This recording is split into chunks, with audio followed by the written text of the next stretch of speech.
aming dakilang Diyos, lumalapit kami sa iyo ng may pagpapakumbaba at pusong puno ng pananampalataya.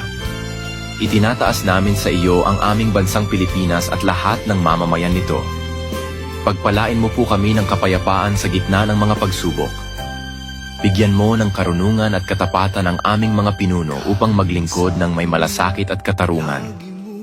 Ipagkaloob mo po sa amin ang pagkakaisa, pagmamahalan, at malasakit sa isa't isa upang mapanatili ang kapayapaan at kaunlaran. Panginoon, patatagin mo ang aming pananampalataya, lalo na sa panahon ng pagsubok. Palakasin mo ang aming loob upang hindi kami panghinaan ng pag-asa. Pagalingin mo po ang may sakit, aliwin ang nalulungkot, at bigyan ng pag-asa ang mga nawawalan ng direksyon sa buhay.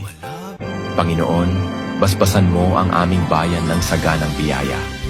Pagkain sa bawat hapag, trabaho para sa nangangailangan, at proteksyon laban sa anumang kapahamakan.